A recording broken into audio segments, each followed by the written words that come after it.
हरे कृष्ण। तो आप सभी भक्तों का हार्दिक स्वागत है आज के श्रीमद् भागवतम के चर्चा में। तो हम लोग चर्चा कर रहे थे Shrimad Bhagavatam first canto chapter 9 text 26। पुरुष भाव विहितान यथा वर्णम यथाश्रमम वैराग्य रागोप उपाधिभ्याम आमनादो भयलक्षणान। At Maharaj Yudhishthir's inquiry, Vishwadev first defined all the classifications of castes and orders of life in terms of the individual's qualifications. Then he systematically in twofold divisions described counteraction by detachment and interaction by attachment. So, Yudhishthir महाराज के inquiry पे भीष्म पितामह बड़े विस्तार से अनेकों दिन धर्मोपदेश किए, जिसमें वर्णाश्रम धर्म के बारे में बताते हैं। क्षत्रिय ब्राह्मण क्षत्रिय वैश्य शूद्र के क्या कर्तव्य है उसका वर्णन करते हैं। तो हम लोग यहाँ तक श्रवण कर लिए थे, शूद्रों के क्वालिफिकेशन और क्या कर्तव्य है। तो the varnas are, so to speak, classifications of different occupations. Ashram and ashram dharma is gradual progress on the path of self-realization. तो जो वर्ण है वो व्यक्ति के ऑक्यूपेशंस यानी भौतिक जगत में जो भौतिक जो कर्तव्य होते हैं, ड्यूटीज, उनसे आधारित क्लासिफिकेशन है, डिवीजन है उनके स्वभाव के अनुसार। तो ये वर्ण में से कोई एक ही वर्ण किसी का हो सकता है प्राय। लेकिन आश्रम जो धर्म है वो ग्रेजुअल प्रोग्रेस है टुवर्ड सेल्फ रियलाइजेशन। इसमें व्यक्ति प्रमोट करता है, प्रमोशन होता है। इट्स लाइक ऐसा समझ लीजिए कि वर्ण मतलब जैसे कोई इंजीनियरिंग कॉलेज में है, कोई मेडिकल कॉलेज में है, कोई लॉ पढ़ाई कर रहा है, ये वर्ण है। क्लासिफिकेशंस ऑफ डिफरेंट ऑक्यूपेशंस है, ये डिफरेंट स्टडीज और फिर उस पर्टिकुलर कॉलेज में या वर्ण में रहते हुए प्रोग्रेस कर रहे हैं, first year second year third year fourth year, वो आश्रम की तरह है, जिसमें ग्रेजुअल प्रोग्रेस करता है आत्म साक्षात्कार की तरफ। So both are interrelated and one is dependent on the other. दोनों एक दूसरे पे निर्भर है। The main purpose of ashram dharma is to awaken knowledge and detachment. आश्रम धर्म जो है, वर्ण धर्म है और आश्रम धर्म है। तो वर्ण धर्म जो है उसका पर्पस है कि स्वभाव के अनुसार कैसे व्यक्ति को इंगेज किया जाए ताकि वो आध्यात्मिक जो सफलता प्राप्त कर सके।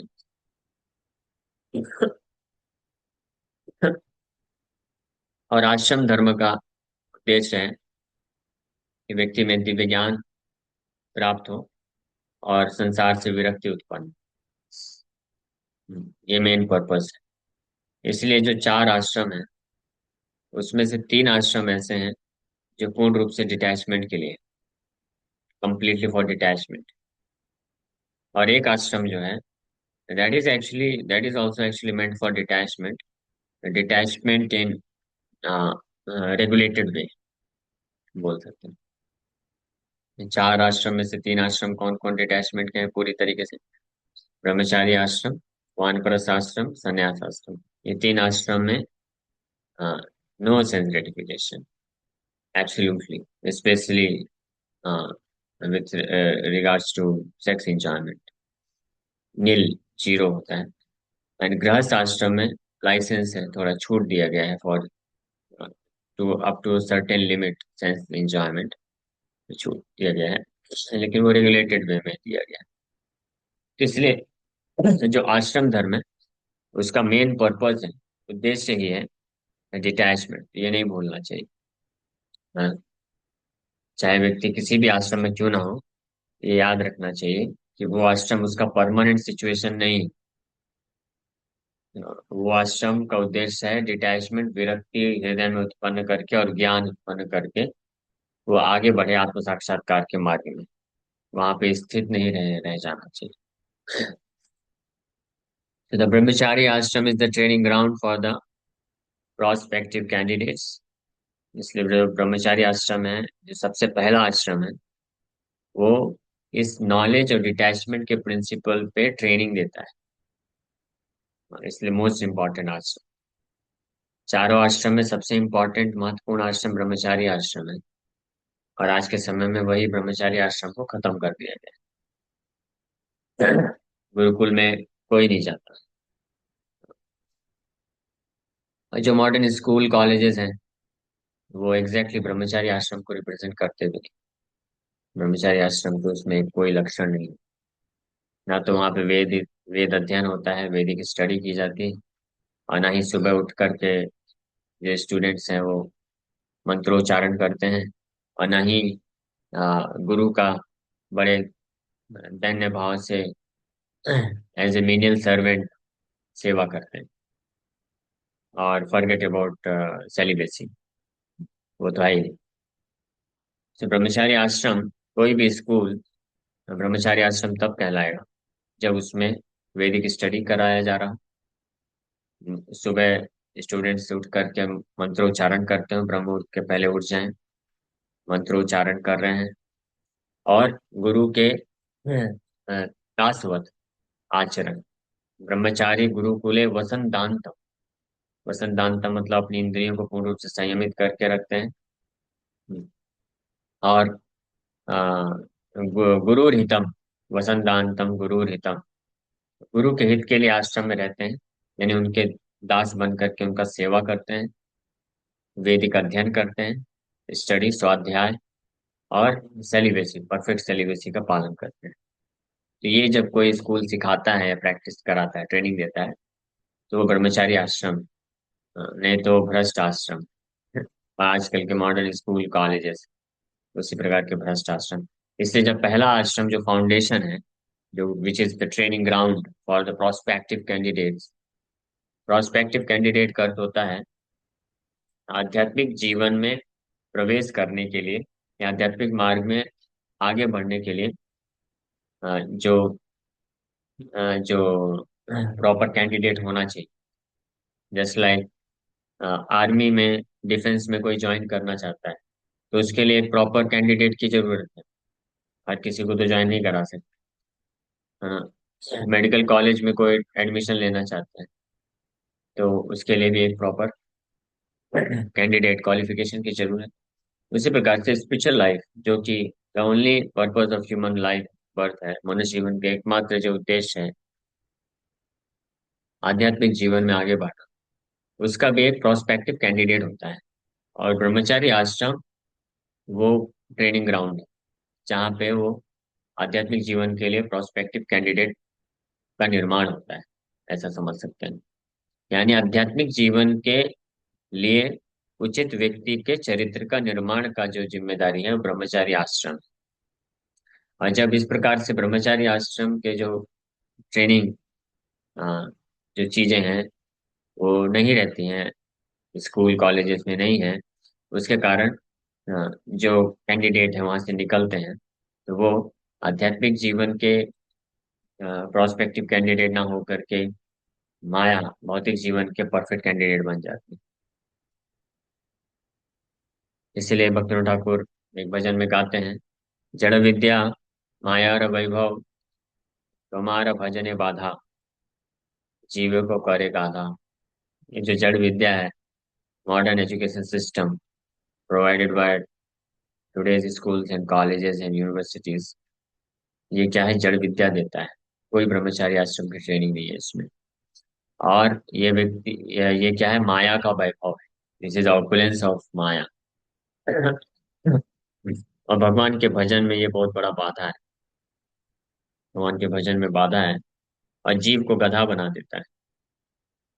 भक्तिनाथ ठाकुर तो गधा बोल रहे हैं, लेकिन आज के संदर्भ में अगर देखा जाए तो गधे के साथ एक और जानवर ऐड किया जा सकता है, गधा, और पता नहीं बोलूं कि नहीं बोलूं, क्षमा करिएगा।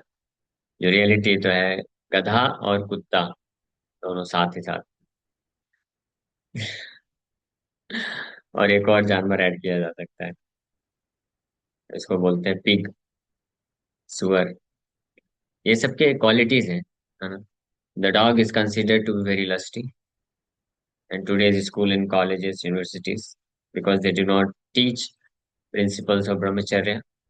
The boys and girls who come out of these schools and colleges, they are very, very lusty. And pig सुअर का क्वालिटी है, कुछ भी बिना बिना डिस्क्रिमिनेशन कुछ भी खा लेता है। तो आज वही स्थिति, कुछ भी खाते हैं। और गधा मतलब just for the sake of maintenance, अपने आप को, अपना जीवन यापन करने के लिए बहुत कठिन परिश्रम करने के लिए लोग तैयार रहते हैं। जबकि मेंटेनेंस जो है वो सबका डिस्टाइंड है, ऑलरेडी डिस्टाइंड है, होता ही है। तो इसलिए गधा, कुत्ता और सुअर से कंपेयर कर सकते हैं। एटलीस्ट भक्तिविनोद ठाकुर के टाइम पे जो है कुत्ता और सुअर का उपाधि नहीं था, इसलिए उन्होंने भजन में लिखा, जड़ विद्या माया रे वैभव जीवों को करे गाधा। तुम्हारे भजन है बाधा, जीवों का करे गधा। तो अपने अपना और अपने परिवार वालों का पालन पोषण करने के लिए ही बस वो गधे की तरह मेहनत करता था व्यक्ति के लिए, बट एटलीस्ट वो फॉलो करता था जो प्रिंसिपल्स हैं, no illicit sex and no meat eating, कुछ तो चीजें फॉलो करता था, बट गधे की तरह वो कार्य करता था। अभी जैसे ही ये जड़ विद्या इंट्रोड्यूस की गई, बट आज के समय पे बड़ा डेंजरस है। इसलिए जो मॉडर्न जो दौर चल रहा है, आधुनिक दौर जो चल रहा है, इसमें ब्रह्मचारी आश्रम को बहुत अच्छे तरीके से इसका हनन किया गया है, खत्म कर दिया गया पूरी तरीके से, फिनिश। एक भी आस्पेक्ट ब्रह्मचारी आश्रम का नहीं दिखता है। ना तो जल्दी स्टूडेंट, आप किसी भी कॉलेज यूनिवर्सिटीज में चले जाइए, जो हॉस्टल वाले कॉलेजेस हैं, हाँ, बहुत हार्डली कोई स्टूडेंट मिलेगा जो सुबह 4 बजे उठता हो। 4 बजे सोने वाले बहुत सारे मिल जाएंगे। हाँ, तो ब्रह्मचारी आश्रम का ये भी सबसे पहला रिक्वायरमेंट, सुबह जल्दी उठना। पहले गुरुकुल के टाइम पे जो स्पिरिचुअल मास्टर होते थे, गुरु होते थे, वो एक घंटी हाथ में लेकर के पूरे आश्रम में घंटी बजाते हुए घूमते थे और सबको उठाते थे, सारे स्टूडेंट्स को ब्रह्म मुहूर्त के पहले। यहाँ वृंदावन में ऐसे ही होता है। मैं आश्रम में रुका हुआ हूँ, एग्जैक्ट 3 बजे ही, हाँ, वो गार्ड एक घंटी लेके आता है और घंटी बजाता रहता है। कम से कम 10-15 मिनट घंटी बजाएगा जोर जोर से, सबका नींद खुल जाता है। मायापुर में भी ऐसा सिस्टम है। हमारे जूहू के आश्रम में क्या किया गया है, हर रूम में स्पीकर लगा दिया गया है प्रभुपाद जी का। बाय डिफॉल्ट 3:30 बजे प्रभुपाद जी का लेक्चर चालू हो जाता है। तो इसको बोलते हैं ब्रह्मचारी आश्रम। सुबह जल्दी उठना, फिर उठ करके भगवान का दर्शन करके आरती करके मंत्र उच्चारण करना, तो भी चैंट हरे कृष्ण महामंत्र। हाँ, उसके बाद फिर वैदिक शास्त्रों का श्रवण करता था गुरु के माध्यम से, तो भागवतम क्लास हम लोग श्रवण करते हैं। फिर स्वाध्याय करता है तो हम लोग अध्ययन करते हैं। और फिर आश्रम में जो भी गुरु का आदेश होता है कि ये सेवा, आप ये सेवा करिए, आप ये सेवा करिए, तो वो सेवा करता था। तो we also do certain kind of services as per the requirement and instruction of superiors. तो ये ब्रह्मचारी आश्रम है। But in modern school and colleges universities this is not happening. The Brahmachari Ashram is the training ground for the prospective candidates. It's most important, क्योंकि ब्रह्मचारी आश्रम में जो candidate होते थे, they were fully trained how to control mind and senses.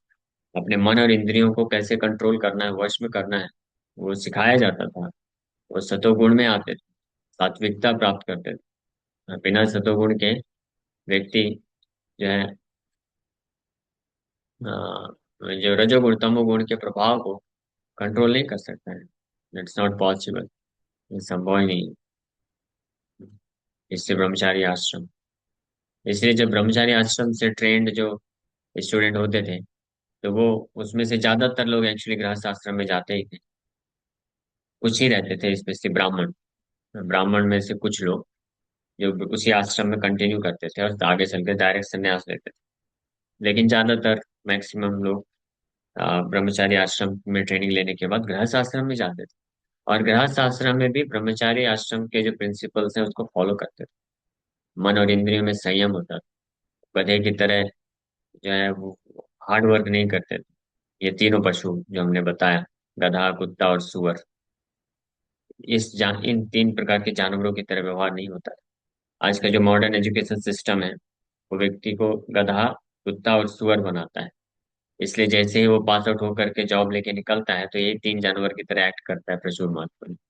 तो करेगा ही, क्योंकि training ही ऐसा दिया जा रहा है। ब्रह्मचारी आश्रम की ट्रेनिंग है नहीं, तो कैसे एक्सपेक्ट कर सकते हैं कि वो व्यक्ति मनुष्य की तरह व्यवहार करेगा? हाँ, ये पॉसिबल कैसे? तो इसलिए ये डिफेक्ट है, सबसे बड़ा डिफेक्ट है। जो फाउंडेशन है वहीं पे गड़बड़ी है। तो ब्रह्मचारी आश्रम से पास आउट होकर के फिर गृहस्थ में जाता भी था, तो मनुष्य जीवन के लक्ष्य को नहीं भूलता था, और पूर्ण रूप से धार्मिक होकर के धर्म के सिद्धांतों को पालन करते हुए गृहस्थ जीवन यापन करता था। अपने हाउस होल्ड ड्यूटीज जो कर्तव्य होते हैं, ब्राह्मण, क्षत्रिय, वैश्य, शूद्र के अनुसार जो भी उसका कर्तव्य होता था वो पालन करता था। और साथ ही साथ में जो आध्यात्मिक जीवन का मुख्य लक्ष्य है, भगवत प्राप्ति, उसको भूलता नहीं था, उसके लिए तत्पर रहता था। और इस प्रकार से कुछ समय तक गृहस्थ आश्रम में रह करके वो फाइनली प्रिपरेशन करता था टू बिकम completely डिटैच्ड, संन्यास लेने की तैयारी करता। तो ब्रह्मचारी आश्रम से गृहस्थ आश्रम में जाता था कोई व्यक्ति ये सोच करके कि मुझे संन्यास लेना है। समझ रहे हैं? आज के समय में जो गृहस्थ आश्रम में जाता है, विवाह करता है कोई लड़का या लड़की, तो वो क्या सोच के विवाह करते हैं? वो हनीमून के बारे में सोच करके विवाह करते हैं कि हम इस प्रकार से एंजॉय करेंगे, हमारे पास बहुत सारा पैसा होगा, बहुत बड़ा फ्लैट होगा, गाड़ियां होंगी, नाम होगा, ये सब होगा, ये सब सोच करके आगे बढ़ता है ना। लेकिन आइडियल आदर्श जो गृहस्थ आश्रम है उसमें जब कोई स्टूडेंट प्रवेश करता था, ब्रह्मचारी, आफ्टर ट्रेनिंग, गुरु की आज्ञा से जब गृहस्थ आश्रम में प्रवेश करता था, तो वो ये सोच करके प्रवेश करता था कि मुझे संन्यास लेना है। यानी मुझे पूरी तरह से विरक्त होना है, बस as a matter of duty, कर्तव्य समझ करके मुझे कुछ वर्षों तक इस आश्रम में रहना है, ताकि मैं गृहस्थ आश्रम के जो धर्म कर्तव्य उसका मैं पालन कर सकूं। इस भावना से वो ऐसे प्रवेश करता था। और जैसे ही उसके पुत्र होते थे, वो बड़े हो जाते थे, यानी उसके पुत्र ब्रह्मचारी आश्रम में जाते थे और वहां से ट्रेंड होकर के जब वो आ जाते थे गृहस्थ आश्रम में, तो जो पिता होता था वो तुरंत निकल जाता, वानप्रस्थ ले लेता और उसके बाद संन्यास लेकर के वहां के धाम चला जाता। ये परफेक्ट सिस्टम था। तो इसलिए अटैचमेंट का कोई सवाल ही नहीं उठता है। ब्रह्मचारी आश्रम में कोई अटैचमेंट नहीं, पूरी तरह से डिटैच है। और गृहस्थ आश्रम में प्रवेश ही किया था डिटैचमेंट को लक्ष्य बनाते हुए, और फिर वहां से तुरंत निकल गया और फिर संन्यास आश्रम में प्रवेश किया और पूरी तरह से विरक्त। तो इस प्रकार का अगर सिस्टम हो आइडियल ना, then there is no harm ये सिस्टमेटिकली ब्रह्मचारी आश्रम से गृहस्थ से फिर वानप्रस्थ और संन्यास आश्रम में प्रवेश करना। बट क्योंकि ये जो वर्णाश्रम धर्म नहीं है, ये होच पोच हो गया, खत्म हो गया, होच पोच भी नहीं बोलेंगे, इट इज ऑल फिनिश्ड। इसलिए प्रभुपाद जी, हमारे आचार्य श्रील भक्तिवेदांत ठाकुर प्रभुपाद एंड प्रभुपाद जी रिकमेंड किए कि those who are unmarried boys, they should not get married. That is best for them. Direct ब्रह्मचारी आश्रम में रह करके और संन्यास आश्रम तक चले जाना चाहिए। और एक सीनियर प्रभुपाद डिसाइपल एक बार बता रहे थे, स्पेशली फॉर फॉरेनर्स, बोले कि फॉरेन में तो शुरू के 4-5 साल वो ब्रह्मचारी जैसा था, उसके बाद फिर सारे नियम तोड़ने लग गया। गृहस्थ है, इट्स नॉट गृहस्थ बट बोल रहे हैं। फिर जैसे ही 18-20-22 साल का हुआ, इतना फ्रस्ट्रेट हो गया कि वानप्रस्थ ले लेता है, फ्रस्ट्रेट होकर के अभी प्रभुपाद जी आकर के संन्यास डंडा देती है, जाओ, go ahead and preach Krishna consciousness, do not come back in this path of sense gratification. तो चाहे गृहस्थ हो या ब्रह्मचारी हो, द पर्पज ऑफ आश्रम, सब लोग नोट कर लीजिए। द मेन पर्पज ऑफ आश्रम is to develop detachment and transcendental knowledge। आध्यात्मिक जीवन का जो ज्ञान है और परम पूर्ण रूप से विरक्ति, ये आश्रम का पर्पस। चाहे आश्रम कोई भी हो, इसको आश्रम धर्म बोलते हैं। आश्रम इन जनरल उसका ये धर्म है, या आश्रम धर्म का जो पर्पस उद्देश्य है वो ये है। सो इन दिस आश्रम, इस ब्रह्मचारी आश्रम, it is instructed that this material world is not actually the home of the living being. ये शुरू में सिखा दिया जाता था कि आप गृह शास्त्र में अगर प्रवेश करने भी जा रहे हो तो ये सोच करके गृह शास्त्र में मत जाओ कि मैं अपना घर बसाऊंगा।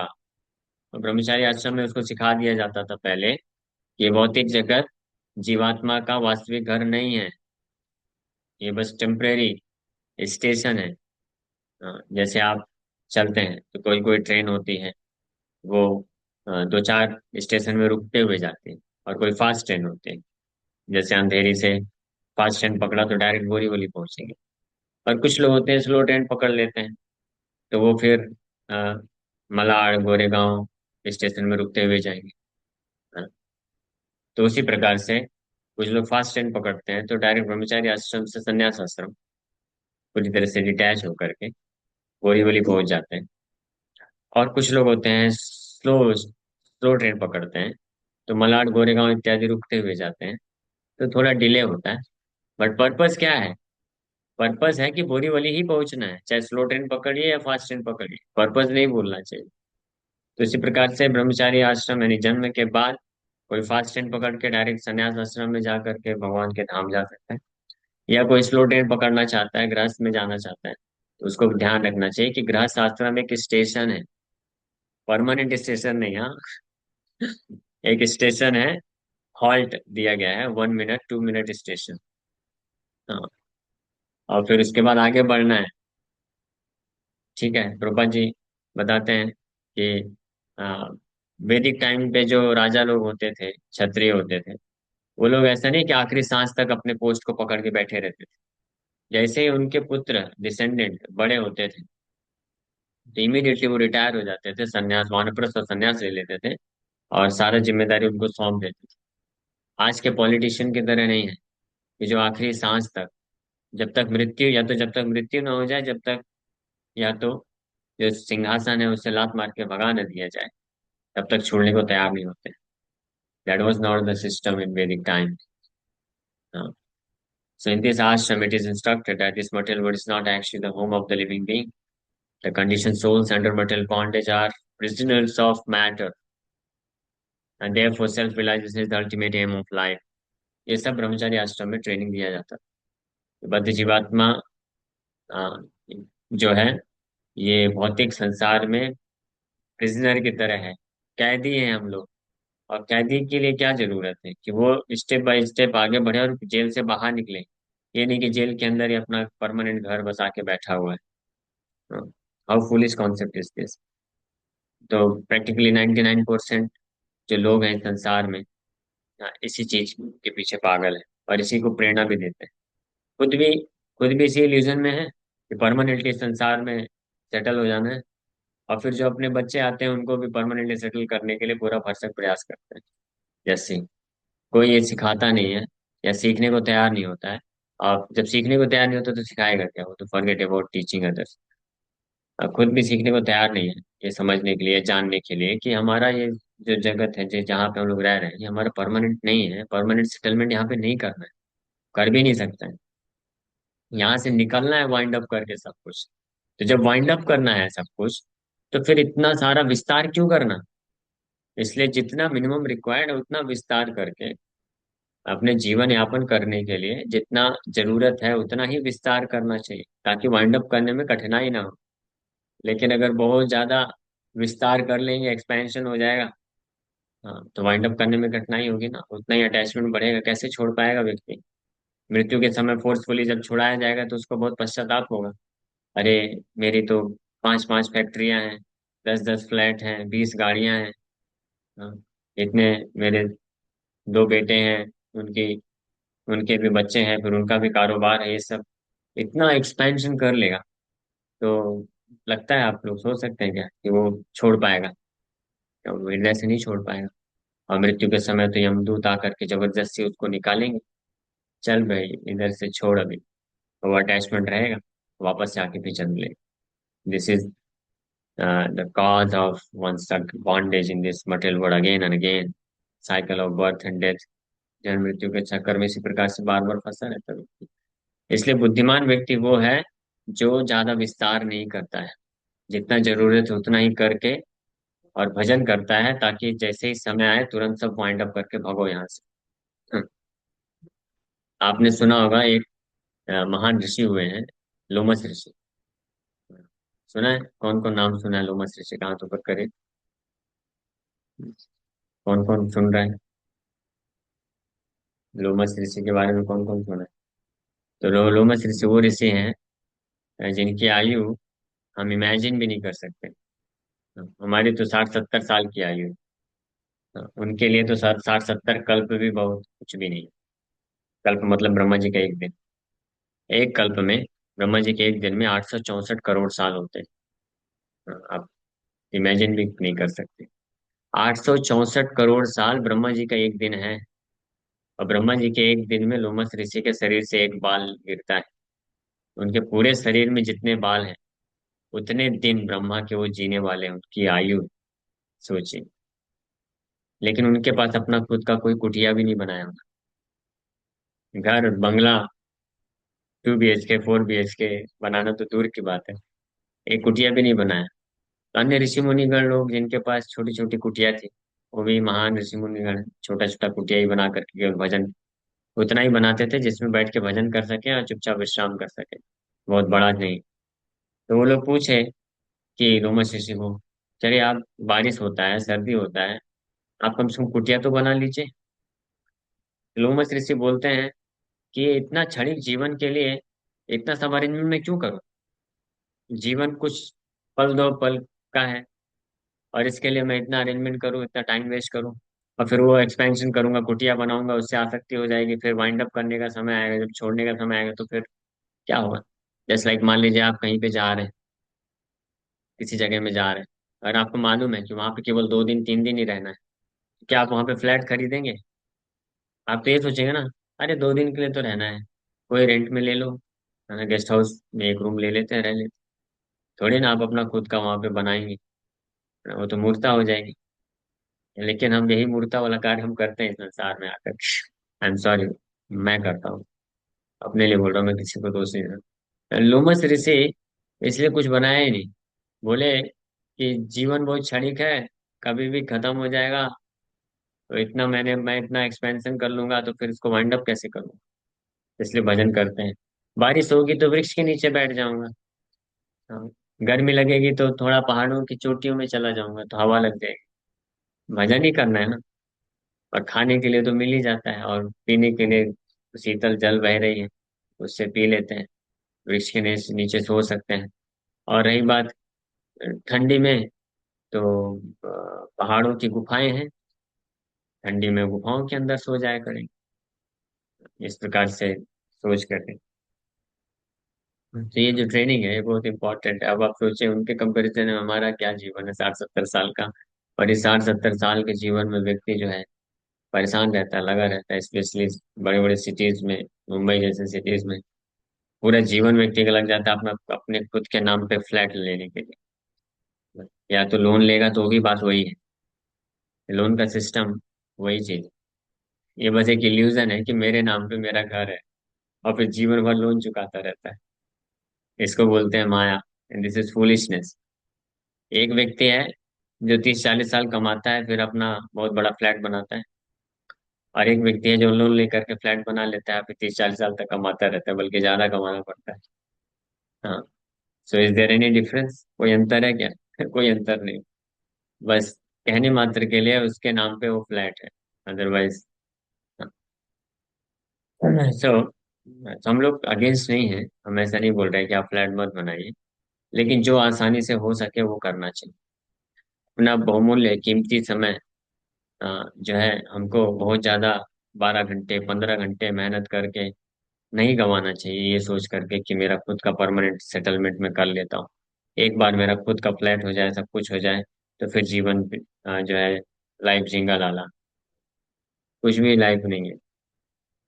इसलिए मिनिमम इंडेवर करके जो प्राप्त हो जाए भगवान की कृपा से, उस पे निर्भर रह करके हमको भजन करना चाहिए और समय को बचाना चाहिए। So the conditioned souls under material bondage are prisoners of matter, and therefore self-realization is the ultimate aim of life. The whole system of ashram dharma is a means to detachment. फिर से बोल रहे हैं, 2 बार ये शब्द आया है। पहले बताएं, the main purpose of ashram dharma is to awaken knowledge and detachment. और यहाँ पे फिर बोल रहे हैं कि the whole system of ashram धर्म यानी ब्रह्मचारी गृहस्थ वानप्रस्थ संन्यास, इसको आश्रम धर्म बोलते हैं। ये एक तरीका है, बेस्ट तरीका है, सिस्टम डिजाइन किया गया है ताकि हमको विरक्त किया जा सके। लेकिन ये तभी सफल होता है विरक्ति, जब इसको स्ट्रिक्टली कोई फॉलो करता है और प्रॉपर अंडरस्टैंडिंग के साथ किसी भी आश्रम में प्रवेश करता है। अगर कोई मूर्खतापूर्ण ये सोचेगा कि गृहस्थ आश्रम में आ गया हूं मैं, अब तो क्या करना, अब तो एंजॉय करना, लाइफ एंजॉय करो, बहुत पैसे कमाओ, खूब सेल्फ ग्रेटिफिकेशन करो और पूरे दुनिया घूमो, तो वह एक्चुअली गृहस्थ आश्रम नहीं है, उसको गृहमेधी बोला जाता है। गृहमेधी का मतलब होता है कि सरल भाषा में अगर बोला जाए तो पशुओं का आश्रम नहीं बोलेंगे उसको, जानवरों का है वो। That is not meant for human beings. So one who fails to assimilate this point, this spirit of detachment is allowed to enter into family life with the same spirit of detachment. So ब्रह्मचारी आश्रम में जब कोई व्यक्ति ऐसे trend होता है, but still he cannot give up complete sense gratification completely, पूरी तरह से नहीं त्याग कर पाता है, तो उसको अलाउ किया जाता है कि ही कैन एंटर इनटू गृहस्थ आश्रम with the same spirit of detachment. जैसे मैंने पहले बताया कि एक ब्रह्मचारी आश्रम से एक अविवाहित व्यक्ति, स्पेशली पुरुष जो होता है, वो गृहस्थ आश्रम एंटर करता है ये सोच करके कि मैं संन्यास लूंगा। और मेरे ख्याल से, मुझे तो इतना आइडिया नहीं, क्योंकि जब विवाह देखने का, बचपन में विवाह देखे थे, जब मैच्योर हुए थोड़ा तो उसके बाद विवाह देखना बंद कर दिया। लेकिन मेरे ख्याल से विवाह के समय में ऐसा होता भी है, रिचुअल की तरह, कि हस्बैंड जो होता है, वो जो होने वाला हस्बैंड है, वो लकड़ी लेके भागता है, मैं जा रहा हूँ संन्यास लेने के लिए। फिर उसका कोई तो होता है, उसको रोकता है, नहीं नहीं रुक जाओ, आप अपने कुछ कर्तव्य है इसका निर्वहन कर लो, उसके बाद फिर आपको नहीं रोका जाएगा, आप संन्यास लेके चले जाना। ऐसा आई थिंक इट्स देयर, ये सिखाने के लिए। लेकिन अभी बस रिचुअल की तरह हो गया है सब कुछ, लोग बस प्रथा के रूप में कर देते हैं। लेकिन इसके पीछे स्पिरिट है, ये इसलिए ये सब कराया जाता है ताकि व्यक्ति जो गृह शास्त्र में एंटर कर रहा है वो ये जाने कि मुझे वास्तव में विरक्त होना है, मुझे ये सब छोड़ के जाना है। तो therefore one who attains detachment may at once adopt the fourth order, namely renounced। यहाँ पे प्रभुपाद जी स्पष्ट लिख रहे हैं, इसलिए अगर कोई पहले से ही विरक्ति को प्राप्त कर लिया है, वो सेंस ग्रेटिफिकेशन की जो डिजायर्स है, इंद्रिय तृप्ति की भोग की जो इच्छा है, उसको कर कर सकता है किसी भी तरीके से, आइदर थ्रू ट्रेनिंग, या तो ट्रेनिंग के द्वारा, अभ्यास के द्वारा, या खुद के बुद्धि बल सात्विकता के द्वारा, या किसी के आश्रय में रहने के प्रभाव से भी अगर हो सके, तो व्यक्ति को जो है डायरेक्ट संन्यास ले लेना चाहिए। There is no requirement for grihastha ashram for such person, ऐसे व्यक्ति के लिए। One who attains detachment, therefore one who attains detachment may at once adopt the fourth order and be renounced। मुझे मालूम है आप में से कई लोग इस बात को स्वीकार नहीं करेंगे, लेकिन जो ध्यान से सुना होगा आज का पूरा क्लास, वो समझ पाएंगे और मे भी स्वीकार भी कर पाएंगे। लेकिन जो अभी बस लास्ट में जो मैंने बताया, वो ही बस सुना होगा, तो कई लोग तो भड़क रहे होंगे सुन के, बोला अच्छा प्रभु जी कुछ भी बोलते रहते हैं, गृहस्थ आश्रम की जरूरत नहीं है क्या? कौन कौन डिसएग्री करते हैं ये स्टेटमेंट से? हाथ ऊपर करिए ईमानदारी से। अच्छा, कौन कौन एग्री करता है? हाथ ऊपर करिए। ठीक है, सफल हो गया मेरा। One youth who raised his hand, today's class is successful। बाकी जिसको जो सोचना है सोच, it doesn't matter anyway। So our duty is to just explain whatever is there। So therefore one who attains detachment may at once adopt the fourth order, namely renounced, and thus live on charity only। यहाँ पे लिख रहा है, and thus live on charity only, not to accumulate wealth, but just to keep body and soul together for ultimate realization। तो अगर कोई व्यक्ति, unmarried boys specially उनके लिए, not specially only for them, क्योंकि ब्रह्मचारी आश्रम भी है उनके लिए, अनमैरिड बॉयज के लिए। तो if any of the unmarried boys, if they can develop detachment, complete detachment by any means, किसी भी तरीके से, या तो खुद के बल पे, या कुछ ट्रेनिंग लेकर के प्रैक्टिस के द्वारा, और या फिर किसी के आश्रय में आकर के उसके बल पे। हाँ, अगर वो डेवलप कर सके complete sense of detachment, so they can at once adopt the four orders and thus they can live on charity। अपने आप को जीवन मेंटेनेंस करना है ना, टू पीस क्लॉथ पहनना है, और दो टाइम खाना है, और एक टाइम दो टाइम जो भी सोना है, उसके लिए जगह है। तो ये इतना चैरिटी पे इसके लिए वो चैरिटी पे निर्भर रह सकते हैं। इसके लिए उनको धन संपत्ति एकत्रित करने की जरूरत नहीं है, कोई कार्य करने की जरूरत नहीं है। शरीर और आत्मा को साथ में रखने के लिए जितना भी उनको दान का जरूरत है वो स्वीकार कर सकते हैं। और जो अल्टीमेट पर्पज ऑफ लाइफ है, सेल्फ रियलाइजेशन, उसके लिए पूरी तरीके से प्रयत्नरत रह सकते हैं। हाँ, so there is no fault at all। जैसे कुछ लोग बोलते हैं ना कि आपने सब विवाह भी नहीं किया, कार्य काम धंधा भी नहीं कर रहे हो, दूसरों के टुकड़ों पे पल रहे हो। तो टुकड़ों पे तो पल रहे हैं, सही बात है, लेकिन दूसरों के नहीं, कृष्ण के टुकड़े पे पल रहे हैं, एंड दिस इज अलाउड। अगर कोई काम धंधा छोड़ देता है और दूसरों के टुकड़ों पे पल रहा है, लेकिन क्या कर रहा है, सेंस ग्रेटिफिकेशन कर रहा है, तो वो पाप है, और वो भयानक पाप।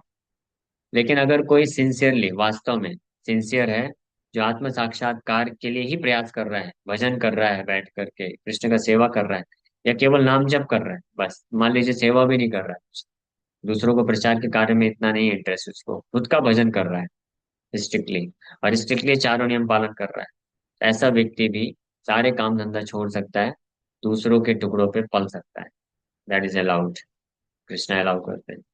क्योंकि वो अल्टीमेट जो पर्पस है, मुख्य जो मेन उद्देश्य है मनुष्य जीवन को, वो पूरा कर रहे हैं। वही तो, उसी के लिए तो पूरा वर्ण आश्रम व्यवस्था बनाया गया है। ये ब्राह्मण क्षत्रिय वैश्य शूद्र, ब्रह्मचारी, वानप्रस्थ संन्यास, वानप्रस्थ गृहस्थ आश्रम, इसका पर्पस क्या है अल्टीमेटली, कि इसके माध्यम से व्यक्ति जो है भगवत साक्षात्कार प्राप्त करे।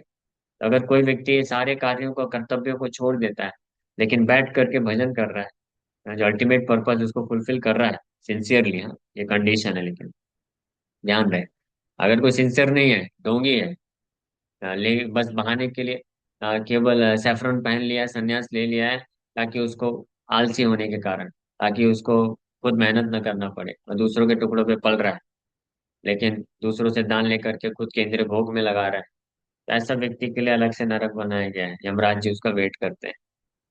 लेकिन जो वास्तव में दूसरों के द्वारा पालन पोषण प्राप्त करके, लेकिन जो है भजन कर रहा है, such a person is actually glorious. So, household life is for one who is attached, and the Vanaprastha sannyas orders of life are for those who are detached from material life. The Brahmacharya ashram is especially meant for training both the attached and the detached. So, संन्यास और वानप्रस्थ उनके लिए जो detached है, spirit of detachment को तुरंत accept कर सकते हैं। For those who cannot accept immediately the spirit of detachment, complete detachment, so for them household life is there because they are attached, but they should maintain the same spirit of detachment, कि ultimately उनको training के through उस स्तर पे आना है ताकि वो डिटैच हो जाए। तो ये पूरा सिस्टम है। तो ये हमने तो बहुत सार ब्रीफली हमने चर्चा किया। भीष्म पितामह यही शिक्षा युधिष्ठिर महाराज को बड़े विस्तार से देते हैं। ठीक है, भगवान जी की कृपा से तात्पर्य में कुछ भी हम लोग जो विस्तार रूप में दिया हुआ उसका चर्चा करने का प्रयास किया। Thank you very much. Hare Krishna. किसी वक्त का कोई प्रश्न है तो पूछ सकते हैं। यस मुकेश को। हरे कृष्ण प्रभु, दंडवत प्रणाम। हरे कृष्ण। प्रभु जी, प्रश्न नहीं, एक डाउट था कि भाई हम जो मतलब लाखों जन्मों से जो हमारी स्वरूपावस्था है कि ये पृथ्वी में मतलब ये भौतिक प्रकृति में जो भोग भोगने, इससे हम मतलब विमुख हो गए, तो भगवान ने फिर ये सब भोगों से डिटैच होने के लिए ये वर्णाश्रम बनाए, राइट? बराबर है ना हाँ। ये? हाँ। यस।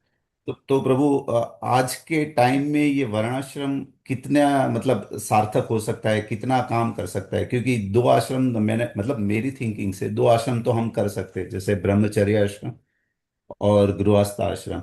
लेकिन प्रभु, गृहस्थ आश्रम में हम इतना अटैच हो जाता है कि बाद में जब सन्यास की वो बात, भगवान की भक्ति करने की बात आती है, तो वो तो याद ही नहीं आता है।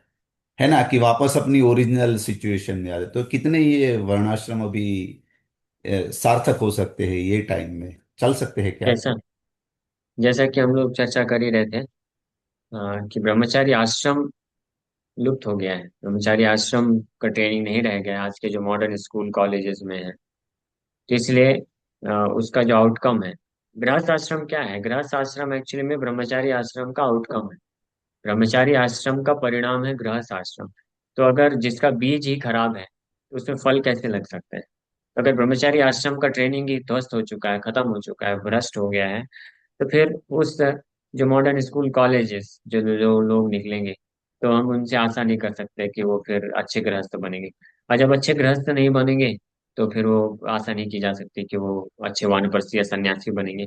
और इसलिए ऐसे जो भ्रष्ट गृहस्थ हैं, जो अच्छे से ब्रह्मचर्य आश्रम में ट्रेनिंग नहीं लिए हैं, वो गृहस्थ प्रॉपर गृहस्थ नहीं है। तो इसलिए अगर वो बाई चांस संन्यास ले भी लेते हैं तो भ्रष्ट सन्यासी बनते हैं। तो ये सब एक्चुअली फाउंडेशन है, डिपेंड करता है ब्रह्मचारी आश्रम के ट्रेनिंग।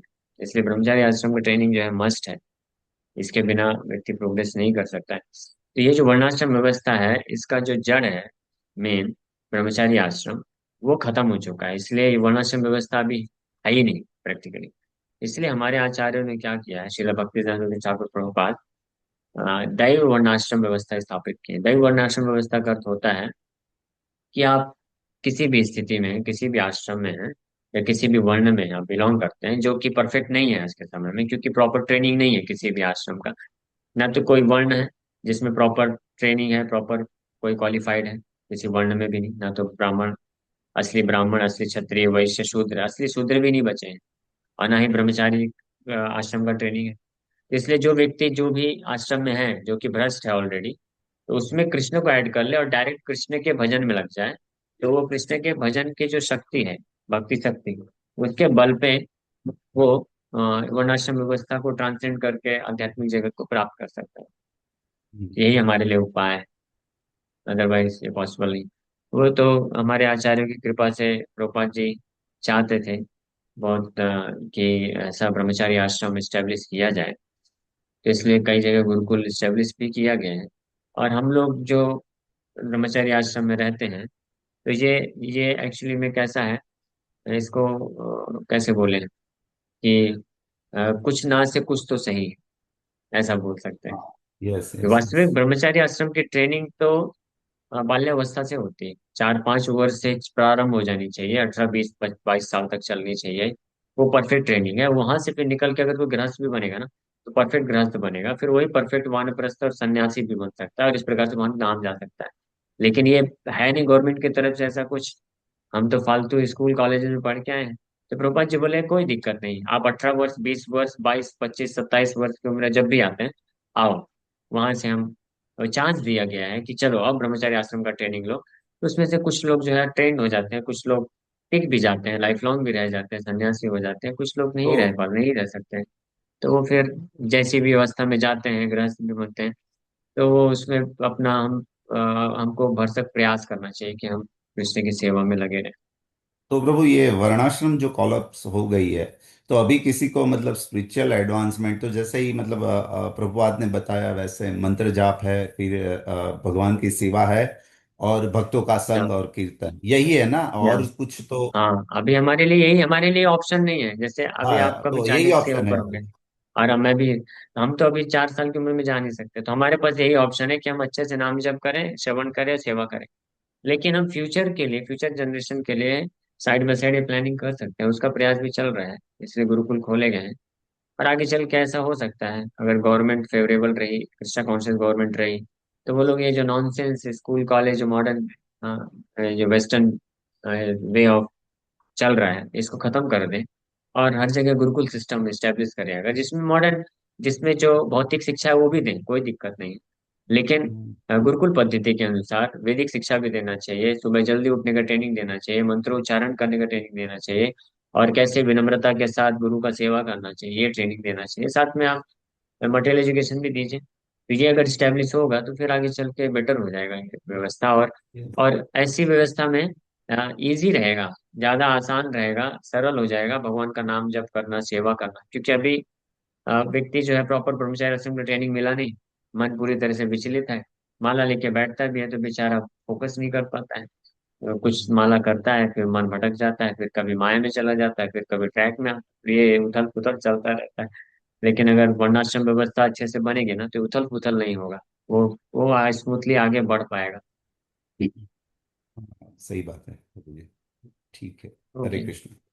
हरे कृष्णा। हरे कृष्ण प्रभु जी, दंडवत प्रणाम। प्रभु जी, मेरा एक प्रश्न था। जैसे अभी आपने बताया, तो मतलब ये समझ भी आता है कि ये सब तो टेम्पररी है, जाने वाला है, और ये इसके आसक्ति में नहीं पड़ना चाहिए। बट सिचुएशन ऐसे क्रिएट हो चुका है प्रभु जी कि मतलब उसको ना बोल के भी है ना, मतलब वो मतलब एक्सेप्ट करने के बावजूद भी है ना उसमें ही रहना पड़ता है। तो इसमें ये होता है कि ना ये सही करंट सिचुएशन में भी फोकस नहीं कर पाते, ना अपडेटेड में भी फोकस नहीं कर पाते। सही बात है। तो अभी ये सब व्यवस्था हौच पौच हो गया है, खराब हो गया है, इसलिए हम फंस गए हैं, ऐसा समझिए। तो जैसा प्रभुपाद जी बोलते थे, best use of bad bargain. अभी क्या कर सकते हैं? अभी प्रेजेंट जो वर्तमान स्थिति में हम फंसे हुए हैं, तो उस वर्तमान स्थिति में जैसी स्थिति में है अब हम और उसको ना फंसाएं ना, और उसको हमको नहीं बढ़ाना चाहिए। और अब हमको प्रयास करना चाहिए कि हम कैसे जो है आध्यात्मिक मार्ग में भजन में सीरियस होकर के आगे बढ़ सके। जस्ट लाइक मैं बीच में एग्जांपल देके बोल रहा था कि अननेसेसरी हमको इतना विस्तार नहीं करना चाहिए कि हम उसी में उलझ जाएं और फिर उसको वाइंड अप ना कर पाए समय आने पे। हमको जितना जरूरत उतना ही करना चाहिए, लेकिन ऑलरेडी किसी ने विस्तार कर दिया है तो अब क्या करें? तो उसने जितना वर्तमान स्थिति में अब उसको प्रयास करना चाहिए कि और विस्तार ना करे, है ना। जैसे मान लीजिए किसी ने ऑलरेडी बहुत सारा लोन ले लिया है, तो अभी क्या करे, क्या कर सकता है वो? अब उसको किसी तरह से उसको कंप्लीट करना चाहिए, चुकाना चाहिए, और फिर बैठ के भजन करना चाहिए। ऐसा नहीं होना चाहिए कि अभी 2 BHK के लिए लोन लिया है और वो कंप्लीट करने के बाद फिर इच्छा हो जाए कि अब सी फेसिंग बंगलो चाहिए या फिर 3 BHK चाहिए ताकि फैमिली भी बड़ा हो रहा है, तो फिर ये फंस जाएगा व्यक्ति। हाँ, वर्तमान स्थिति में हमारे पास जितना है उतने में हमको संतुष्ट रह करके अब हमको मेक श्योर करना चाहिए कि मैं ऐसा कोई विस्तार नहीं करूंगा, ऐसा कोई कार्य नहीं करूंगा जिससे मेरा समय अननेसेसरी खत्म हो रहा है।